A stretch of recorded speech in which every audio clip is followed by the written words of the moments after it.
As I said, we are going to delve into it one after the other. The first one in the process is defining and choosing the boundaries of the industry and the industry served market. Abel, 1980, proposed three important variables that must be considered.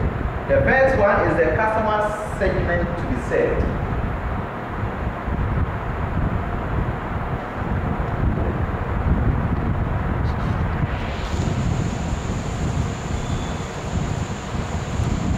When I talk about the customer segment to be served, it is talking about the magnitude, the quantum of customers that will have to patronize your products. When you talk about MTN, Vodafone, and Tigo, now I say Airtel Tigo, they have a served market.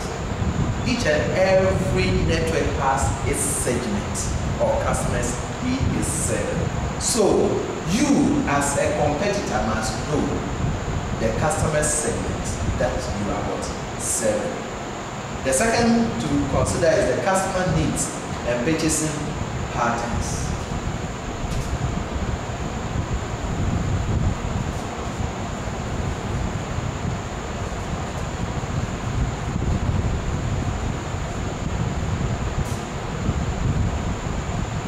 The customer needs and purchasing patterns. What does marketing say?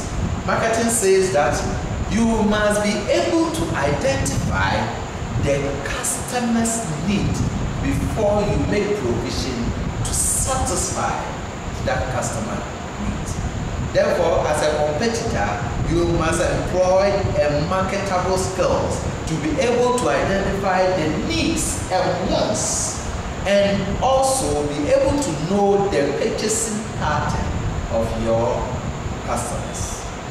When you talk about purchasing pattern, you must know when will be the peak period and when will be the needs, so as to be able to supply to meet the demands at the time.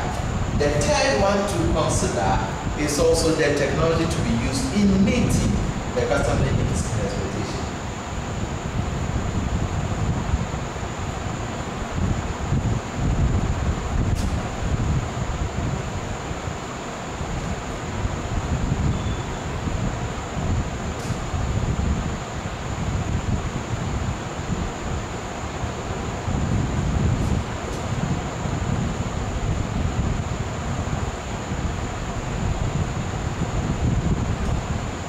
Yeah. What kind of technology are you going to use? What kind of technology are you going to employ to be able to meet customers' expectations and needs? Sometimes they might need it at a point in need. I mean, when the need is 9 o'clock, you must make sure it is set at 9 o'clock. What technology are you going to employ to meet this? When you are able to exceed the expectations of your customer, that is where you make what? Profit. That is where the customer is willing to put in all his purchasing power to make the organization meet its objectives and aims. For managers to choose their served markets, they need to answer two major questions. Two major questions, and the questions are: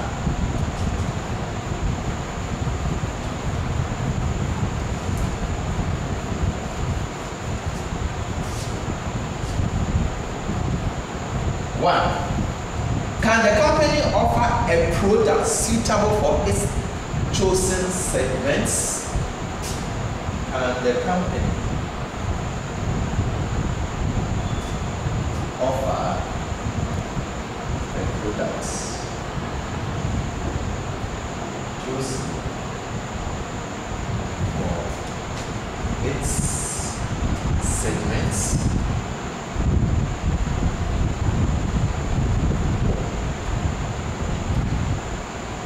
Before you sell your market, you must know the needs. And in knowing the needs, you provide either products or service to meet such what needs. And the question is, can the company offer a product suitable for the chosen segments? This is a question that you as a company must ask yourself. If the answer is affirmative, then you are on course. The second one, does the company have the resources needed for a successful marketing effort? Does the company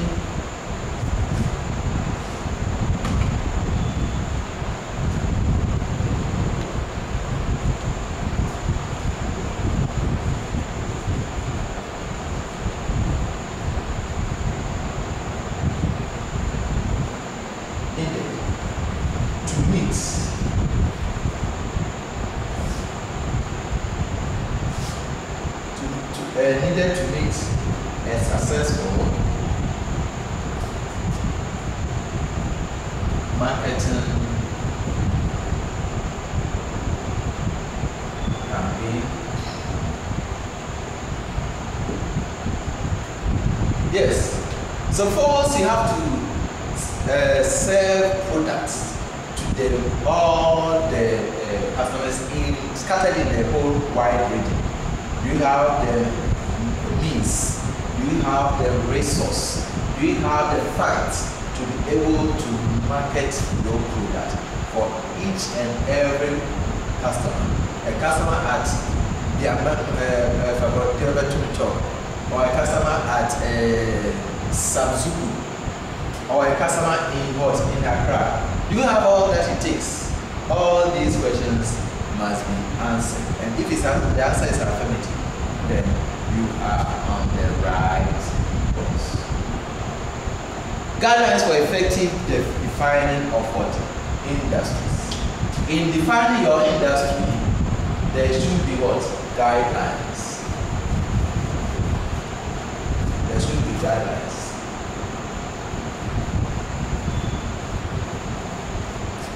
One, focus on the company's said market.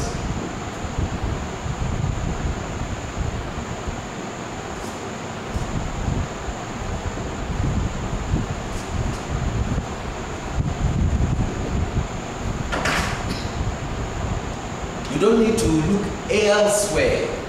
You just have to what? Focus on your said market so that you will be able to do due diligence to the market you are serving. 2, emphasize customers' view of the industry. Emphasis on the customers'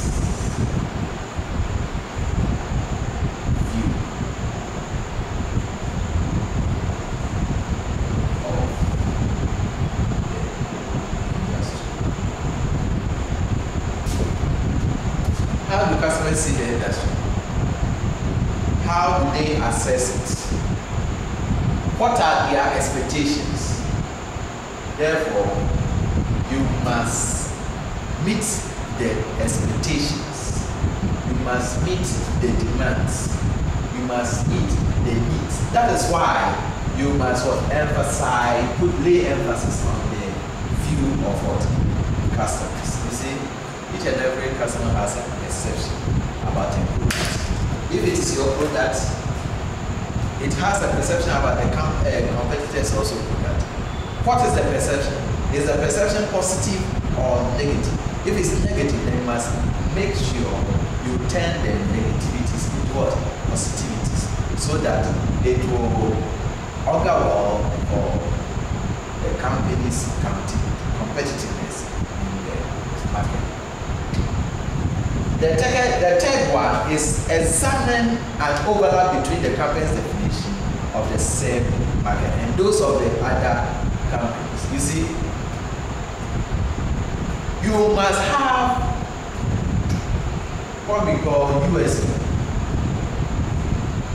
When we talk about USP, we are referring to unique selling proposition, unique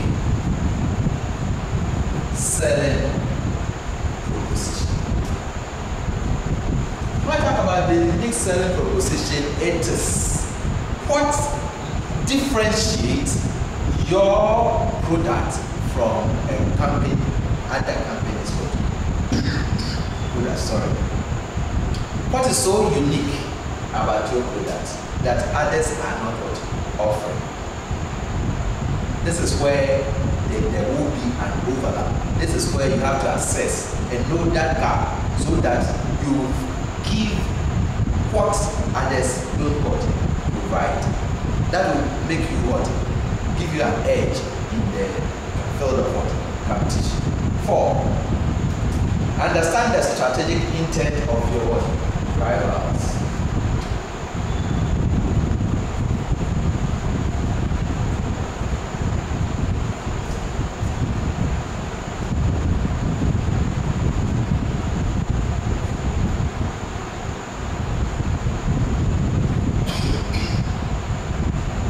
Yes, as you are planning, your competitor is also planning.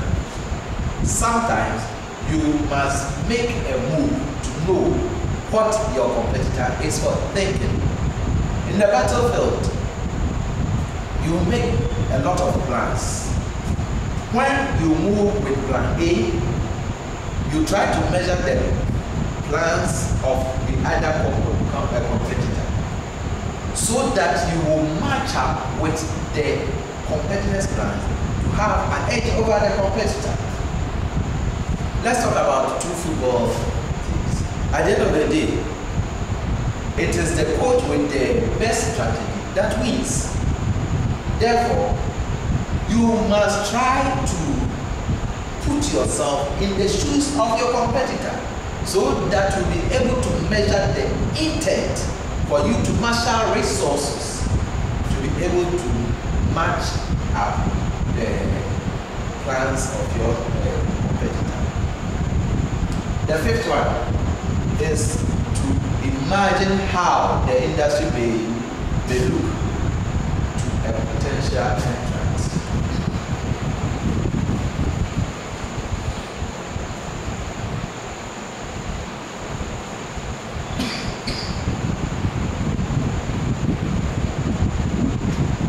Imagine how the industry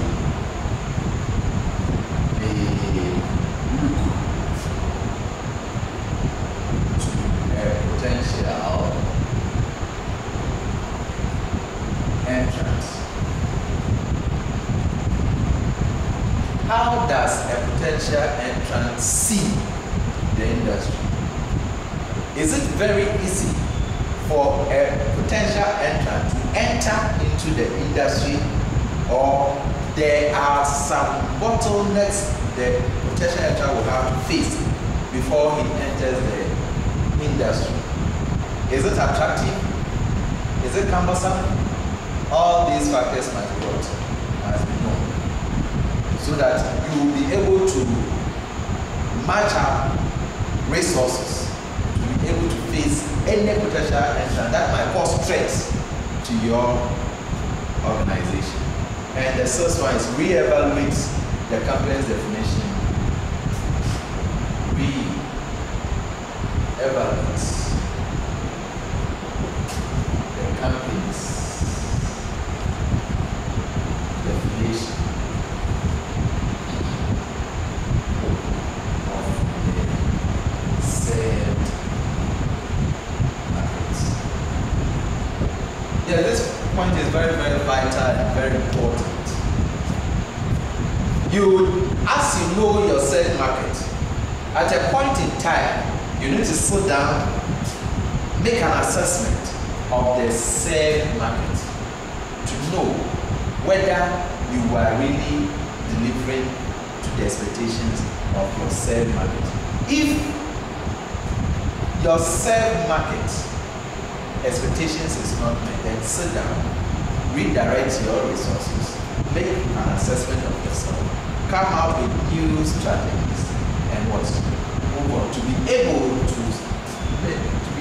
ensure that your market share does not dwindle, but rather it increases.